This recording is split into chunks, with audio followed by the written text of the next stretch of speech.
తర్వాత ముఖ్యంగా వైఎస్ఆర్ కాంగ్రెస్ పార్టీని నామరూపాలు లేకుండా చేయాలని, అలాగే వైఎస్ఆర్ కాంగ్రెస్ పార్టీలో ఉండే ముఖ్యమైన నాయకులను జగన్ చుట్టూ ఎవ్వరూ ఉండకూడదనే దురుద్దేశంతో లేనిపోని బేతాల కథలల్లి ఈ రాష్ట్రంలో లిక్కర్ స్కామ్ జరిగిందనే ఉద్దేశంతో తప్పుడు కేసును బనాయించి అందులో రాజకీయ నాయకులనే కాకుండా ఎలాంటి సంబంధం లేని ఎన్నో ఏళ్లుగా తమ నీతి నిజాయితీలతో ముందుకు పోతున్నటువంటి అధికారులను ఈ కేసులో ముద్దాయిలుగా చేర్చి ఎంత వీలైతే అంతకాలం జైల్లో ఉంచాలని సిట్ అనేక తాపత్రయాలు పడిన విషయం ఈ రాష్ట్ర ప్రజానీకానికి తెలుసు. అయితే ఈ కేసులో పురోగతి రాను రాను అనేక తప్పుడు కేసు కాబట్టి ఈ తప్పుడు కేసును ఎలాగైనా సరే ఎంత వీలైతే అంతకాలం జైళ్లలో నిర్బంధించాలన్న సిట్టు ప్రయత్నం ఇవాల్టికి నీరు గారిపోయింది. ఎందుకంటే హడావిడిగా ఏదో ఒక రూపంలో లేని కేసును విచారించే క్రమంలో ఎక్కడో 11 కోట్లు దొరికిందని చెప్పి ఇది 2024 జూన్లో ఉందని చెప్పి హడావిడిగా వచ్చి ఇక్కడ కోర్టు ఆర్డర్స్ను కూడా ఉల్లంఘించి బ్యాంకులో డిపాజిట్ చేయడం కాడి నుంచి అదేవిధంగా అనేక మంది డిస్టిలరీల యజమానులను భయపెట్టి బెదిరించి వాళ్ళ దగ్గర నుంచి కన్ఫెషన్ స్టేట్మెంట్స్ పేరుతో నేరాంగీకార పత్రాలపైన సంతకాలు పెట్టించుకొని మీరు పెట్టకపోతే కేసులో ఈ సంతకాల నేరాంగీకార పత్రంలో మీరు సాక్షుల బదులు దోషులు అవుతారని చెప్పి భయపెట్టి ఇలాంటి ప్రయత్నాలు చేసి చాలా వరకు సంతకాలు తీసుకొని కొంతమందిని మేజిస్ట్రేట్ ముందర భయపెట్టి ప్రవేశపెట్టి వాళ్ళ దగ్గర 164 స్టేట్మెంట్లు రికార్డ్ చేయడం, ఇట్లా ఈ కేసు దర్యాప్తు మొదలు పెట్టినప్పటి నుంచి కూడా నిత్యము రాజకీయ కోణంలో ఏ విధంగా వైఎస్ఆర్ కాంగ్రెస్ పార్టీని మా పార్టీ అధినేత వైఎస్ జగన్మోహన్ రెడ్డి గారిని ఏదో రూపంలో ఇబ్బంది పెట్టాలని చెప్పి వైఎస్ జగన్ గారి చుట్టూ ఎవరు ఉండకుండా చేయాలనే ఒక చిన్న తాపత్రయంతో సిట్టు అత్యుత్సాహంతో దీన్ని ఇన్వెస్టిగేషన్ జరపడం జరిగింది. ఈ ఇన్వెస్టిగేషన్లో రకరకాల కుట్రలు తర్వాత అనేక మందిని బెదిరించడాలు, చాలామంది కోర్టుకు పోయి మమ్మల్ని బెదిరిస్తున్నారు, వాళ్ళు ఇష్టం వచ్చినట్టు చెప్పకపోతే మాకు రక్షణ కల్పించండి అన్న హైకోర్టులో పిటిషన్లు వేయడాలు, హైకోర్టు వారికి మద్దతుగా న్యాయవాది సమక్షంలో మీరు విచారణ జరిపిండని చెప్పడం, తర్వాత డిస్టిలరీ యజమానులను బెదిరించడం, అదేవిధంగా 11 కోట్లు అనేది తప్పుడు కేసు, అది వాళ్ళే ఎక్కడో సేకరించి ఇక్కడ పెట్టి ఈ కేసుకు సంబంధించిందని చెప్పడం, అలాగే ఇంకా పత్రికల్లో అయితే పుంకానుగా వ్యక్తిత్వ హననం చేస్తూ ఈ కేసులో ఉన్న ముద్దాయిలందరిపైన భవిష్యత్తులో వాళ్ళు కోలుకోలేని విధంగా చెడ్డ పేరు తీసుకొని రావాలని చెప్పి అనేకంగా ప్రచురించిన విషయాలు కూడా మనకు తెలుసు. అయితే నిజం నిలకడపైన ఎప్పుడైనా బయటకు వస్తుంది, తర్వాత అన్యాయం పైన న్యాయం గెలుస్తుంది అనేది జగన్ గారు ఎప్పుడూ నమ్మిన విషయం. అదే కార్యకర్తలకు కూడా ఎప్పుడు చెప్తూ ఉంటాడు. ఈ సందర్భంలో వాళ్ళు ఎన్ని బేతాల కథలు కుట్రలు ఎన్ని పన్నినా వాళ్ళు ఛార్జ్షీట్లు 2 వేశారు. ఇది ఎవరినైతే అరెస్ట్ చేశారో వాళ్ళని 90 రోజుల లోపల ఛార్జ్షీట్ వేయకపోతే రిలీజ్ అవుతారేమో అని చివరి దశలో ఛార్జ్షీట్ వేయడం, ఇట్లా ఇప్పటికే 2 ఛార్జ్షీట్లు వేశారు.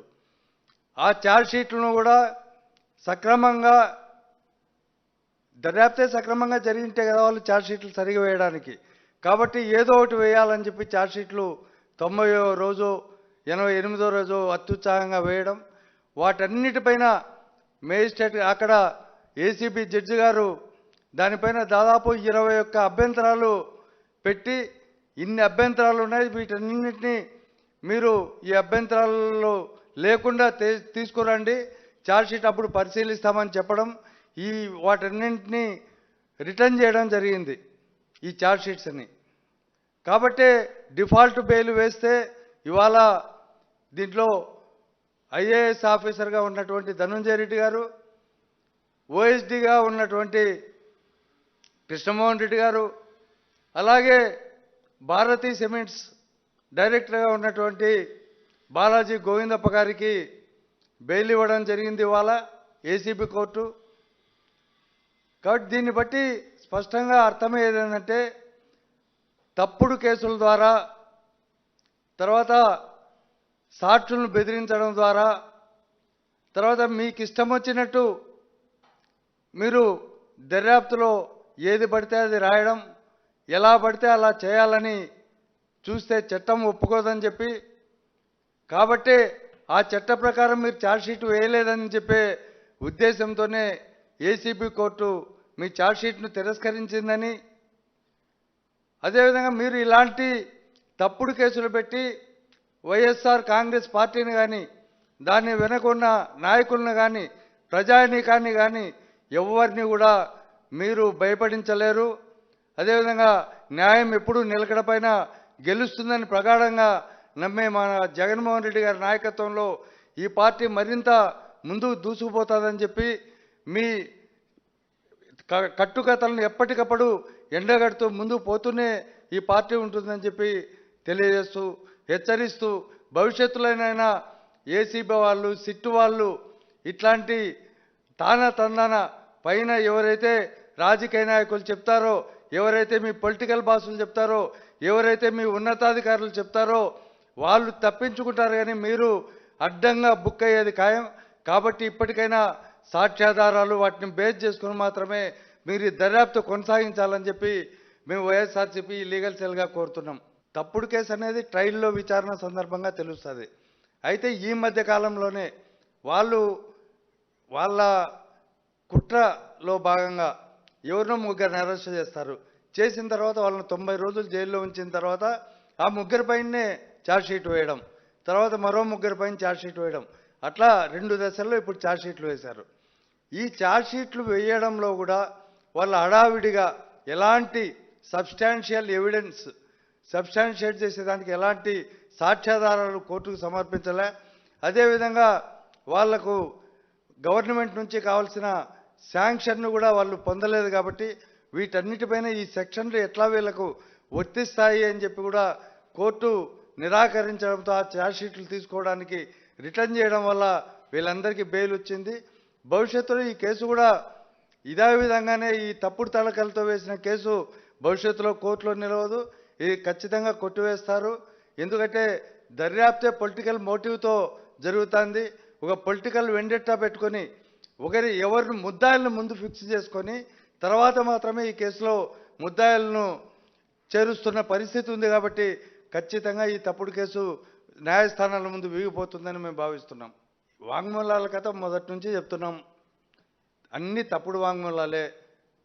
ఎక్కడెక్కడ ఉండే డిస్టిలరీ యజమానులు కానీ, లేకపోతే వీళ్ళతో రాజకీయ నాయకుల కింద ఉండే పిఏలో, లేకపోతే వాళ్ళ సర్వెంట్లో వాళ్ళని పట్టుకొని రావడం, తర్వాత వాళ్ళని బెదిరించడం, గన్మెన్లుగా ఉన్న వాళ్ళని బెదిరించడం, చెవిరెడ్డి భాస్కర్ రెడ్డికి గన్మెన్లని, వాళ్ళలో ఒక గన్మెన్ని బెదిరించి లొంగ తీసుకొని అతను ఏం సాక్ష్యం చెప్పమంటే అది సాక్ష్యం చెప్తే అతనికి ఇమీడియట్గా ప్రమోషన్లు, ఇంక్రిమెంట్లు కల్పించడం, చెప్పని వారిని దారుణంగా హింసించడం, అతను కోర్టుకు పోయి నాకు రక్షణ కావాలని కోరడం, ఇట్లాంటివన్నీ చూస్తే ఈ కేసులో మొత్తం ఎక్కడ చూసినా కంప్లైంట్ ఇచ్చిన వాసుదేవరెడ్డి మొదలుకొని ఇప్పటి వరకు జరిగిన దర్యాప్తు అంతా కూడా బెదిరింపుల ద్వారా, భయపెట్టడం ద్వారా, మీరు మేము చెప్పినట్టు వింటే మిమ్మల్ని సాక్షులుగా పెడతాం, లేకపోతే మిమ్మల్ని ముద్దాయిలుగా చేరుస్తామని చెప్పి ఇలా బెదిరించడం మూలాన్నే ఈ కేసు అంతా ఇంతవరకు కొనసాగించగలిగారు. భవిష్యత్తులో ఈ పరిస్థితి ఉండదు. తర్వాత ఈరోజు కూడా ఈనాడు పేపర్లో, ఈనాడు పేపర్లో రిజిస్టర్ చేయనటువంటి సంస్థ ద్వారా సజ్జల భార్గవరెడ్డి డైరెక్టర్గా ఉన్నాడు అందులో. కాబట్టి అది రిజిస్టర్ కానప్పటికీ దాని ద్వారా డబ్బు రూటింగ్ జరిగిందని చెప్పి ఒక తప్పుడు వార్త రాస్తారు.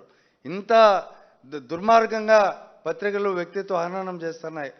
ఇవాళ మళ్ళీ అనిల్ గారి పేరు రాశారు. అనిల్ గారు ఫైనల్గా ఇది జగన్మోహన్ రెడ్డి గారికి ఇవన్నీ అందజేశాడు, ఆయనతో పాటు ఇంకా కొంతమంది ఉన్నారని చెప్పి.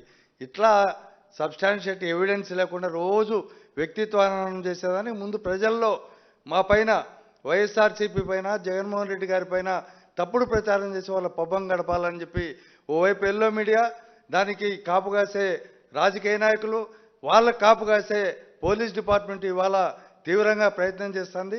వీళ్ళన్నిటివి నిజం నిలకడపైన తేలుతుందనే ఉద్దేశంతోనే మేము దాన్ని నమ్మాము. కాబట్టి ఇవాళ అందరూ బెయిల్ పైన రిలీజ్ అవుతున్న పరిస్థితి ఇవాళ ఈ రాష్ట్రంలో నెలకొంటా ఉంది.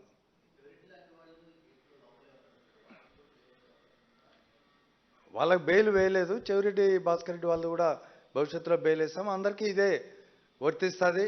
90 days లోపల ఛార్జ్షీట్ ఫైల్ చేయకపోతే ఆటోమేటిక్గా వాళ్ళు డిఫాల్ట్ బెయిల్కు అర్హులు అని చెప్పి దాని ప్రకారం వాళ్ళు కూడా త్వరలోనే బయటకు వస్తారు.